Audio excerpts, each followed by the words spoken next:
بسم اللہ الرحمن الرحیم۔ جون 1171 کا وہ دن مصر کی گرمی سے جل رہا تھا جس دن خلیفہ العزد کی قاصد نے آ کر صلاح الدین ایوبی کو پیغام دیا کہ خلیفہ یاد فرما رہے ہیں۔ سلطان ایوبی کے تیور بدل گئے۔ اس نے قاصد سے کہا، خلیفہ کو بعد السلام کہنا کہ کوئی بہت ضروری کام ہے تو بتا دیں، میں آ جاؤں گا۔ اس وقت مجھے ذرا سی بھی فرصت نہیں۔ انہیں یہ بھی کہنا کہ میرے سامنے جو کام پڑے ہیں وہ حضور کے دربار میں حاضری دینے کی نسبت زیادہ ضروری اور اہم ہیں۔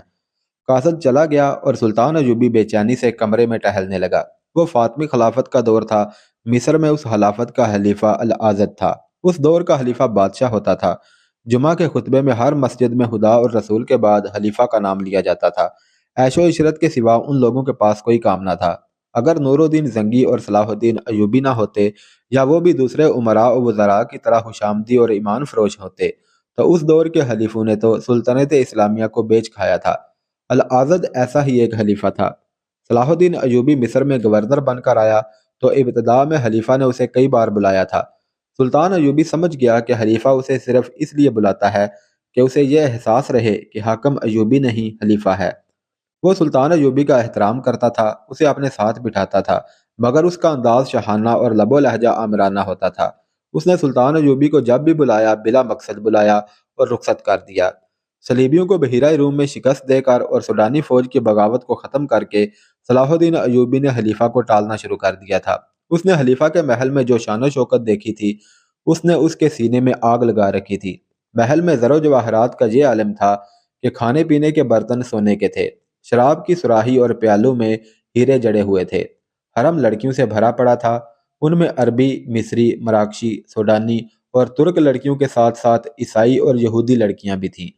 یہ اس قوم کا خلیفہ تھا جسے ساری دنیا میں اللہ کا پیغام پھیلانا تھا اور جسے دنیا کفر کی مہیب جنگی قوت کا سامنا تھا۔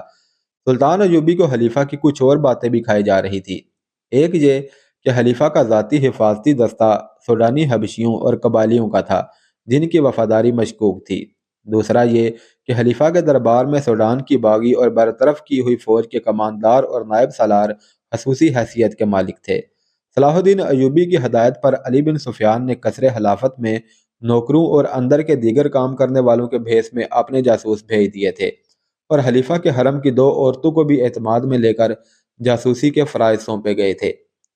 ان جاسوسوں کی اطلاعوں کے مطابق خلیفہ سوڈانی کمانداروں کے زیر اثر تھا۔ وہ 60-65 سال کی عمر کا بوڑھا تھا لیکن خوبصورت عورتوں کی محفل میں خوش رہتا تھا۔ اس کی اسی کمزوری سے صلاح الدین ایوبی کے مخالفین فائدہ اٹھا رہے تھے۔ سال کے دوسرے تیسرے مہینے میں خلیفہ کے حرم میں ایک جوان اور غیر معمولی طور پر حسین لڑکی کا اضافہ ہوا تھا۔ حرم کی جاسوس عورتوں نے علی بن سفیان کو بتایا تھا کہ 3-4 آدمی آئے تھے جو عربی لباس میں تھے، وہ اس لڑکی کو لائے تھے۔ ان کے پاس بہت سے تحفے بھی تھے، لڑکی بھی تحفے کے طور پر آئی تھی۔ اس کا نام ارارہ بتایا گیا تھا۔ اس میں خوبی یہ تھی کہ خلیفہ العزد پر اس نے جادو سا کر دیا تھا۔ بہت ہی چلاک اور ہوشیار لڑکی تھی۔ سلطان ایوبی کو قصر خلافت کی ان تمام حرافات کا علم تھا، مگر حکومت پر اس کی گرفت ابھی اتنی مضبوط نہیں ہوئی تھی کہ وہ خلیفہ کے خلاف کوئی کارروائی کر سکتا۔ اس سے پہلے کے گورنر اور امیر خلیفہ کے آگے جھکے رہتے تھے، اسی لیے مصر بغاوتوں کی سرزمین بن گیا تھا۔ وہاں اسلامی خلافت تو تھی مگر اسلام کا پرچم سرنگوں ہوتا جا رہا تھا۔ فوج سلطنت اسلامیہ کی تھی مگر سوڈانی جرنیل شہری حکومت کی باغ ڈور ہاتھ میں لیے ہوئے تھے اور ان کا رابطہ صلیبیوں کے ساتھ تھا۔ انہی کی بدولت قاہرہ اور اسکندریہ میں عیسائی کنبے آباد ہونے لگے تھے، ان میں جاسوس بھی تھے۔ صلاح الدین ایوبی نے سوڈانی فوج کو تو ٹھکانے لگا دیا تھا لیکن ابھی چند ایک سوڈانی جرنیل موجود تھے جو کسی بھی وقت خطرہ بن کر ابھر سکتے تھے۔ انہوں نے قصر خلافت میں اثر و رسوخ پیدا کر رکھا تھا۔ سلطان ایوبی خلافت کی تعیش پرست گدی کو اس ڈر سے نہیں چھیڑنا چاہتا تھا کہ خلافت کے متعلق کچھ لوگ جذباتی تھے اور کچھ حامی تھے۔ ان میں خوشامدیوں کے ٹولے کی اکثریت تھی۔ اس اکثریت میں وہ اعلیٰ حکام بھی تھے جو مصر کی امارت کی توقع لگائے بیٹھے تھے، مگر یہ حیثیت صلاح الدین ایوبی کو مل گئی۔ سلطان ایوبی ان حالات میں جہاں ملک جاسوسوں اور غداروں سے بھرا پڑا تھا اور صلیبیوں کے جوابی حملے کا خطرہ بھی تھا، ان اعلیٰ اور ادنا حکام کو اپنا دشمن نہیں بنانا چاہتا تھا جو خلافت کے پروردہ تھے۔ مگر جون 1171 کے ایک روز جب خلیفہ نے اسے بلایا تو اس نے اسے صاف انکار کر دیا۔ اس نے دربان سے کہا، علی بن سفیان، بہاؤالدین شداد، عیسیٰ الحکاری فقی اور الناصر کو میرے پاس جلدی بھیج دو۔ یہ چاروں سلطان ایوبی کے خصوصی مشیر اور معتمد تھے۔ سلطان ایوبی نے انہیں کہا، ابھی ابھی خلیفہ کا قاصد مجھے بلانے آیا تھا، میں نے جانے سے انکار کر دیا ہے۔ میں نے آپ کو یہ بتانے اور رائے لینے کے لیے بلایا ہے کہ میں جمعہ کے خطبے سے خلیفہ کا نام نکلوا رہا ہوں۔ یہ اقدام ابھی قبل از وقت ہوگا۔ شداد نے کہا، خلیفہ کو لوگ پیغمبر سمجھتے ہیں، رائے عامہ ہمارے خلاف ہو جائے گی۔ ابھی تو لوگ اسے پیغمبر سمجھتے ہیں۔ سلطان ایوبی نے کہا، تھوڑے ہی عرصے بعد وہ اسے خدا سمجھنے لگیں گے۔ اسے پیغمبری اور خدائی دینے والے ہم لوگ ہیں جو خطبے میں اس کا نام خدا اور رسول اکرم صلی اللہ علیہ وسلم کے ساتھ لیتے ہیں۔ کیوں عیسیٰ فقی، آپ کیا مشورہ دیتے ہیں؟ میں آپ کی تائید کرتا ہوں، عیسیٰ الحکاری فقی نے جواب دیا۔ کوئی بھی مسلمان خطبے میں کسی انسان کا نام برداشت نہیں کر سکتا، انسان بھی ایسا جو شراب، عورت اور ہر طرح کے گناہ کا شیدائی ہے۔ یہ الگ بات ہے کہ صدیوں سے خلیفہ کو پیغمبروں کا درجہ دیا جا رہا ہے۔ میں چونکہ شہری اور مذہبی امور کا ذمہ دار ہوں، اس لیے یہ نہیں بتا سکتا کہ سیاسی اور فوجی لحاظ سے آپ کے فیصلے کا رد عمل کیا ہوگا۔ رد عمل شدید ہوگا، بہاؤالدین شداد نے کہا، اور ہمارے خلاف ہوگا۔ اس کے باوجود میں یہی مشورہ دوں گا کہ یہ بدعت ختم ہونی چاہیے، یا خلیفہ کو پکا مسلمان بنا کر لوگوں کے سامنے لایا جائے، جو مجھے ممکن نظر نہیں آتا۔ رائے عامہ کو مجھ سے بہتر اور کون جان سکتا ہے؟ علی بن سفیان نے کہا، جو جاسوسی اور سراغ رسانی کے شعبے کا سربراہ تھا، اس نے ملک کے اندر جاسوسوں اور مخبروں کا جال بچھا رکھا تھا۔ اس نے کہا، عام لوگوں نے خلیفہ کی کبھی صورت نہیں دیکھی، وہ العاضد کے نام سے نہیں، صلاح الدین ایوبی کے نام سے واقف ہیں۔ میرے محکمے کی مصدقہ اطلاعات نے مجھے یقین دلایا ہے کہ آپ کے 2 سالہ دور امارت میں لوگوں کی ایسی ضروریات پوری ہو گئی ہیں جن کے متعلق انہوں نے کبھی سوچا بھی نہ تھا۔ شہروں میں ایسے مکتب نہیں تھے جہاں مریضوں کو داخل کر کے علاج کیا جا سکتا، لوگ معمولی بیماریوں سے مر جاتے تھے۔ اب سرکاری مکتب کھول دیے گئے ہیں، درسگاہیں بھی کھول دی گئی ہیں، تاجروں اور دکانداروں کی لوٹ کھسوٹ ختم ہو گئی ہے، جرائم بھی کم ہو گئے ہیں، اور اب لوگ اپنی مشکلات اور فریادیں آپ تک براہ راست پہنچا سکتے ہیں۔ آپ کے یہاں آنے سے پہلے لوگ سرکاری اہلکاروں اور فوجیوں سے خوفزدہ رہتے تھے۔ آپ نے ان کے حقوق بتا دیے ہیں اور وہ اپنے آپ کو ملک و ملت کا حصہ سمجھنے لگے ہیں۔ خلافت سے انہیں بے انصافی اور بے رحمی کے سوا کچھ نہیں ملا۔ آپ نے انہیں عدل و انصاف اور وقار دیا ہے۔ میں وثوق سے کہہ سکتا ہوں کہ قوم خلافت کی بجائے امارت کے فیصلے کو قبول کرے گی۔ میں نے قوم کو عدل و انصاف اور وقار دیا ہے یا نہیں؟ سلطان ایوبی نے کہا، میں نے قوم کے حقوق اسے دیے ہیں یا نہیں، میں نہیں جانتا۔ میں قوم کو ایک انتہائی بےہودہ روایت نہیں دینا چاہتا۔ میں قوم کو شرک اور کفر نہیں دینا چاہتا۔ ضروری ہو گیا ہے کہ اس روایت کو توڑ کر ماضی کے کوڑے کرکٹ میں پھینک دیا جائے جو مذہب کا حصہ بن گئی ہے۔ اگر یہ روایت قائم رہی تو یہ بھی ہو سکتا ہے کہ کل پرسوں میں بھی اپنا نام خطبے میں شامل کر دوں۔ دیے سے دیا جلتا ہے، لیکن میں اس دیے کو بجھا دینا چاہتا ہوں جو شرک کی روشنی کو آگے چلا رہا ہے۔ قصر خلافت بدکاری کا اڈا بنا ہوا ہے۔ خلیفہ اس رات بھی شراب پیے ہوئے حرم کی حسین لڑکیوں کے حسن میں بدمست پڑا تھا جس رات سوڈانی فوج نے ہم پر حملہ کیا تھا۔ اگر میری چال ناکام ہو جاتی تو مصر سے اسلام کا پرچم اتر جاتا۔ جب اللہ کے سپاہی شہید ہو رہے تھے اس وقت بھی خلیفہ شراب پیے ہوئے تھا۔ میں اسے احکام کے مطابق یہ بتانے گیا کہ سلطنت پر کیا طوفان آیا تھا اور ہماری فوج نے اس کا دم خم کس طرح توڑا ہے، تو اس نے مست سانڈ کی طرح جھوم کر کہا تھا، شاباش، ہم بہت خوش ہوئے، ہم تمہارے باپ کو خصوصی قاصد کے ہاتھ مبارکباد اور انعام بھیجیں گے۔ میں نے اسے کہا کہ یا خلیفۃ المسلمین، میں نے اپنا فرض ادا کیا ہے۔ میں نے یہ فرض اپنے باپ کی خوشنودی کے لیے نہیں، اللہ اور اس کے رسول صلی اللہ علیہ وسلم کی خوشنودی کے لیے ادا کیا ہے۔ اس بڈھے خلیفہ نے کہا، صلاح الدین ایوبی، تم ابھی بچے ہو مگر کام تم نے بڑوں والا کر دکھایا ہے۔ اس نے میرے ساتھ اس طرح بات کی تھی جیسے وہ مجھے اپنا غلام اور اپنے حکم کا پابند سمجھتا ہے۔ یہ بے دین انسان قومی خزانے کے لیے سفید ہاتھی بنا ہوا ہے۔ سلطان ایوبی نے ایک خط نکال کر سب کو دکھایا اور کہا، 6-7 دن گزرے، نور الدین زنگی نے مجھے یہ پیغام بھیجا ہے۔ انہوں نے لکھا ہے کہ خلافت 3 حصوں میں بٹ گئی ہے۔ بغداد کی مرکزی خلافت کا دونوں ماتحت حلیفوں پر اثر ختم ہو چکا ہے۔ آپ یہ خیال رکھیں کہ مصر کا خلیفہ خود مختار حاکم نہ بن جائے، وہ سوڈانیوں اور صلیبیوں سے بھی ساز باز کرنے سے گریز نہیں کرے گا۔ میں سوچ رہا ہوں کہ خلافت صرف بغداد میں رہے اور ذیلی خلیفے ختم کر دیے جائیں، لیکن میں ڈرتا ہوں کہ ان لوگوں نے ہمارے خلاف سازشیں تیار کر رکھی ہیں۔ اگر آپ مصر کے خلیفہ کی بادشاہی اس کے محل کے اندر ہی محدود رکھنے کی کوشش کریں گے تو میں آپ کو فوجی اور مالی امداد دوں گا۔ احتیاط کی بھی ضرورت ہے کیونکہ مصر کے اندرونی حالات ٹھیک نہیں۔ مصر میں ایک بغاوت اور بھی ہوگی، سوڈانیوں پر کڑی نظر رکھیں۔ سلطان صلاح الدین ایوبی نے خط پڑھ کر کہا، اس میں کیا شک ہے کہ خلافت سفید ہاتھی ہے؟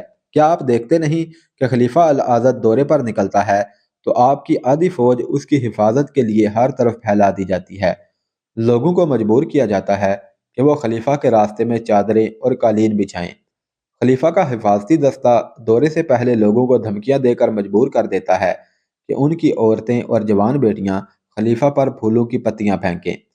اس کے دوروں پر خزانے کی وہ رقم تباہ کی جاتی ہے جو ہمیں سلطنت اسلامیہ کے دفاع اور توسیع کے لیے اور قوم کی فلاح و بہبود کے لیے درکار ہے۔ اس کے علاوہ اس پہلو پر بھی غور کرو کہ ہمیں مصری عوام پر، یہاں کے عیسائیوں اور دیگر غیر مسلموں پر یہ ثابت کرنا ہے کہ اسلام شہنشاہوں کا مذہب نہیں، یہ عرب کے صحراؤں کے گڈریوں، کسانوں اور شتربانوں کا سچا مذہب ہے، اور یہ انسان کو انسانیت کا وہ درجہ دینے والا مذہب ہے جو خدا کو عزیز ہے۔ یہ بھی ہو سکتا ہے کہ خلیفہ کے خلاف کارروائی کرنے سے آپ کے خلاف یہ بہتان تراشی ہونے لگے کہ خلیفہ کی جگہ آپ خود حاکم بننا چاہتے ہیں۔ شداد نے کہا، آج جھوٹ اور باطل کی جڑیں صرف اس لیے مضبوط ہو گئی ہیں کہ مخالفت اور مخالفانہ رد عمل سے ڈر کر لوگوں نے سچ بولنا چھوڑ دیا ہے۔ سلطان ایوبی نے کہا، حق کی آواز سینوں میں دب کر رہ گئی ہے۔ شاہانہ دوروں نے اور شہنشاہیت کے اظہار کے اوچھے طریقوں نے رعایا کے دلوں سے وہ وقار ختم کر دیا ہے جو قوم کا طرز امتیاز تھا۔ عوام کو بھوکا رکھ کر اور ان پر زبردستی اپنی حکمرانی ٹھونس کر انہیں غلامی کی ان زنجیروں میں باندھا جا رہا ہے جنہیں ہمارے رسول اکرم صلی اللہ علیہ وسلم نے توڑا تھا۔ ہمارے بادشاہوں نے قوم کو اس پستی تک پہنچا دیا ہے کہ یہ بادشاہ اپنی عیاشیوں کی خاطر صلیبیوں سے دوستانہ کر رہے ہیں، ان سے پیسے مانگتے ہیں، اور صلیبی آہستہ آہستہ سلطنت اسلامیہ پر قابض ہوتے چلے جا رہے ہیں۔ آپ نے شداد مخالفت کی بات کی ہے، ہمیں مخالفت سے نہیں ڈرنا چاہیے۔ قابل احترام امیر سلطان ایوبی کے نائب سالار الناصر نے کہا، ہم مخالفت سے نہیں ڈرتے، آپ نے ہمیں میدان جنگ میں دیکھا ہے۔ ہم اس وقت بھی نہیں ڈرے تھے جب ہم محاصرے میں لڑے تھے، ہم بھوکے اور پیاسے بھی لڑے تھے۔ صلیبیوں کے طوفان ہم نے اس حالت میں بھی روکے تھے جب ہماری تعداد کچھ بھی نہیں تھی۔ مگر میں آپ کو آپ کی ہی کہی ہوئی ایک بات یاد دلانا چاہتا ہوں۔ آپ نے ایک بار کہا تھا کہ حملہ جو باہر سے آتا ہے اسے ہم قلیل تعداد میں بھی روک سکتے ہیں، لیکن حملہ جو اندر سے ہوتا ہے، اور جب حملہ آور اپنی قوم کے افراد ہوتے ہیں تو ہم ایک بار چونک اٹھتے اور سن ہو جاتے ہیں کہ یا خدائے ذوالجلال یہ کیا ہوا۔ قابل احترام امیر مصر، جب ملک کے حاکم ملک کے دشمن ہو جائیں تو آپ کی تلوار نیام کے اندر تڑپتی رہے گی، باہر نہیں آئے گی۔ آپ نے درست کہا الناصر، سلطان ایوبی نے کہا، میری تلوار نیام میں تڑپ رہی ہے، یہ اپنے حاکموں کے خلاف باہر نہیں آنا چاہتی۔ میرے دل میں قوم کے حکمرانوں کا ہمیشہ احترام رہا ہے۔ ملک کا حکمران قوم کی عظمت کا نشان ہوتا ہے، قوم کے وقار کی علامت ہوتا ہے، لیکن آپ سب غور کریں ہمارے حکمرانوں میں کتنی کچھ عظمت اور کتنا کچھ وقار رہ گیا ہے۔ میں صرف خلیفہ العزد کی بات نہیں کر رہا، علی بن سفیان سے پوچھو، اس کا محکمہ موصل، حلب، دمشق، مکہ اور مدینہ منورہ کی جو خبریں لایا ہے وہ یہ ہیں کہ خلافت کی تعیش پرستی کی وجہ سے جہاں جہاں کوئی امیر حاکم ہے وہ وہاں کا مختار کل بن گیا ہے۔ سلطنت اسلامیہ ٹکڑوں میں بٹتی جا رہی ہے۔ خلافت اس قدر کمزور ہو گئی ہے کہ اس نے امراء اور حکام کو ذاتی سیاست بازیوں کے لیے استعمال کرنا شروع کر دیا ہے۔ میں اس خطرے سے بے خبر نہیں کہ قوم کے بکھرے ہوئے شیرازے کو ہم جب یکجا کرنے کی کوشش کریں گے تو یہ اور بکھرے گا، ہمارے سامنے پہاڑ کھڑے ہو جائیں گے۔ لیکن میں گھبراؤں گا نہیں، اور مجھے امید ہے کہ آپ بھی نہیں گھبرائیں گے۔ میں آپ کے مشوروں کا احترام کروں گا، لیکن میں آئندہ خلیفہ کے بلاوے پر صرف اس صورت میں جاؤں گا جب کوئی ضروری کام ہوگا، اور فوری طور پر میں خطبے سے خلیفہ کا نام اور ذکر نکلوا رہا ہوں۔ سب نے سلطان صلاح الدین ایوبی کے اس اقدام کی حمایت کی اور اسے اپنی پوری مدد اور ہر طرح کی قربانی دینے کا یقین دلایا۔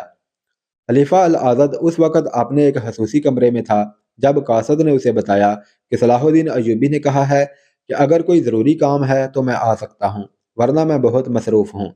خلیفہ آگ بگولا ہو گیا۔ اس نے قاصد سے کہا کہ رجب کو میرے پاس بھیج دو۔ رجب اس کے حفاظتی دستے کا کماندار تھا جس کا عہدہ نائب سالار جتنا تھا۔ وہ مصری فوج کا افسر تھا۔ اسے خلیفہ کے باڈی گارڈز کی کمان دی گئی تھی۔ اس نے قصر خلافت اور خلیفہ کے حفاظتی دستوں میں چن چن کر سوڈانی حبشیوں کو رکھا تھا۔ وہ سلطان ایوبی کے مخالفین میں سے اور خلیفہ کے خوشامدیوں میں سے تھا۔ اس وقت خلیفہ کے اس خصوصی کمرے میں ارارہ موجود تھی جب قاصد صلاح الدین ایوبی کا جواب لے کر آیا تھا۔ اس نے خلیفہ سے کہا، صلاح الدین ایوبی آپ کا نوکر ہے، آپ نے اسے سر پر چڑھا رکھا ہے، آپ کیوں نہیں اسے معزول کر دیتے؟ کیوں نہیں اپنے سپاہی بھیج کر اسے حراست میں یہاں بلوا لیتے؟ اس لیے کہ اس کے نتائج اچھے نہیں ہوں گے۔ خلیفہ نے غصے کے عالم میں کہا، فوج اس کی کمان میں ہے، وہ میرے خلاف فوج استعمال کر سکتا ہے۔ اتنے میں رجب آ گیا۔ اس نے جھک کر فرشی سلام کیا۔ العاضد نے غصے سے کانپتی ہوئی آواز میں اسے کہا، میں پہلے ہی جانتا تھا کہ یہ کم بخت خود سر اور سرکش آدمی ہے۔ یہ صلاح الدین ایوبی، میں نے اسے بلایا تو یہ کہہ کر آنے سے انکار کر دیا ہے کہ کوئی ضروری کام ہے تو آؤں گا، ورنہ آپ کا بلاوا میرے لیے کوئی معنی نہیں رکھتا، کیونکہ میرے سامنے ضروری کام پڑے ہیں۔ غصے میں بولتے بولتے اسے ہچکی آئی، پھر کھانسی اٹھی اور اس نے دل پر ہاتھ رکھ لیا۔ اس کا رنگ زرد ہو گیا۔ اس حالت میں کمزور سی آواز میں کہا، بدبخت کو یہ بھی احساس نہیں کہ میں بیمار ہوں، میرا دل مجھے لے بیٹھے گا، میرے لیے غصہ ٹھیک نہیں، مجھے اپنی صحت کا غم کھائے جا رہا ہے اور اسے اپنے کاموں کی پڑی ہے۔ آپ نے اسے کیوں بلایا تھا؟ رجب نے پوچھا۔ مجھے حکم دیجئے۔ میں نے اسے صرف اس لیے بلایا تھا کہ اسے احساس رہے کہ اس کے سر پر ایک حاکم بھی ہے۔ خلیفہ نے دل پر ہاتھ رکھے کراہتی ہوئی آواز میں کہا، تم ہی نے تو مجھے بتایا تھا کہ صلاح الدین ایوبی خود مختار ہوتا جا رہا ہے۔ میں اسے بار بار یہاں بلانا چاہتا ہوں تاکہ اسے اپنے پاؤں کے نیچے رکھوں۔ ارارہ نے شراب کا پیالہ اس کے ہونٹوں سے لگا کر کہا، آپ کو 100 بار کہا ہے کہ غصے میں نہ آ جایا کریں، آپ کے دل اور اعصاب کے لیے غصہ ٹھیک نہیں۔ اس نے سونے کی ایک ڈبیا میں سے نسواری رنگ کے سفوف میں سے ذرا سا خلیفہ کے منہ میں ڈالا اور پانی پلا دیا۔ خلیفہ نے اس کے بکھرے ہوئے ریشمی بالوں میں انگلیاں الجھا کر کہا، اگر تم نہ ہوتی تو میرا کیا ہوتا؟ سب کو میری دولت اور رتبے سے دلچسپی ہے، میری ایک بھی بیوی ایسی نہیں جسے میری ذات کے ساتھ دلچسپی ہو، تم تو میرے لیے فرشتہ ہو۔ اس نے لڑکی کو اپنے قریب بٹھا کر بازو اس کی کمر میں ڈال دیا۔ خلیفۃ المسلمین، رجب نے کہا، آپ بڑے ہی نرم دل اور نیک انسان ہیں، یہی وجہ ہے کہ صلاح الدین ایوبی نے یہ گستاخی کی ہے۔ آپ نے یہ بھی فراموش کر دیا ہے کہ وہ عربی نسل سے نہیں، وہ آپ کی نسل سے نہیں، وہ کرد ہے۔ میں حیران ہوں کہ اسے اتنی بڑی حیثیت کس نے دے دی ہے۔ اگر اس میں کچھ خوبی ہے تو صرف یہ ہے کہ وہ اچھا عسکری ہے، میدان جنگ کا استاد ہے، لڑنا بھی جانتا ہے اور لڑانا بھی جانتا ہے، مگر یہ وصف اتنا اہم نہیں کہ اسے مصر کی امارت سونپ دی جاتی۔ اس نے سوڈان کی اتنی بڑی اور اتنی تجربہ کار فوج یوں توڑ کر ختم کر دی ہے جس طرح بچہ کوئی کھلونا توڑ دیتا ہے۔ آپ ذرا غور فرمائیں کہ جب یہاں سوڈانی باشندوں کی فوج تھی، ناجی اور ادروش جیسے سالار تھے، تو رعایا آپ کے کتوں کے آگے بھی سجدے کرتی تھی۔ سوڈانی لشکر کے سالار آپ کی دہلیز پر حاضر رہتے تھے۔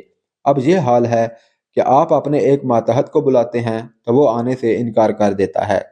رجب، خلیفہ نے اچانک گرج کر کہا، تم ایک مجرم ہو۔ رجب کا رنگ پیلا پڑ گیا۔ ارارہ بدک کر العاضد سے الگ ہو گئی۔ العاضد نے اسے پھر بازو کے گھیرے میں لے کر اپنے ساتھ لگا لیا اور پیار سے بولا، کیا میں نے تمہیں ڈرا دیا ہے؟ میں رجب سے یہ کہنا چاہتا ہوں کہ یہ آج 2 سال بعد مجھے بتا رہا ہے کہ ہماری پرانی فوج اور اس کے سالار اچھے تھے اور صلاح الدین ایوبی کی بنائی ہوئی فوج خلافت کے حق میں اچھی نہیں۔ کیوں رجب، تم یہ بات پہلے بھی جانتے تھے، چپ کیوں رہے؟ اب جب کہ صلاح الدین ایوبی اپنی جڑیں مضبوط کر چکا ہے تو مجھے بتا رہے ہو کہ وہ خلافت کا باغی اور سرکش ہے۔ میں حضور کے عتاب سے ڈرتا تھا، رجب نے کہا۔ سلطان ایوبی کا انتخاب بغداد کی خلافت نے کیا تھا، یہ آپ کے مشورے سے ہی ہوا ہوگا۔ میں خلافت کے انتخاب کے خلاف زبان کھولنے کی جرت نہیں کر سکتا۔ آج امیر مصر کی گستاخی اور اس کے زیر اثر آپ کے دل کے دورے نے مجھے مجبور کر دیا ہے کہ زبان کھولوں۔ میں کب سے دیکھ رہا ہوں کہ صلاح الدین ایوبی کئی بار آپ کے حضور گستاخی کر چکا ہے۔ میرا فرض ہے کہ آپ کو خطروں سے آگاہ کروں اور بچاؤں۔ اس دوران ارارہ خلیفہ کے گالوں سے گال رگڑتی رہی اور اس کی انگلیوں میں انگلیاں الجھا کر بچوں کی طرح کھیلتی رہی۔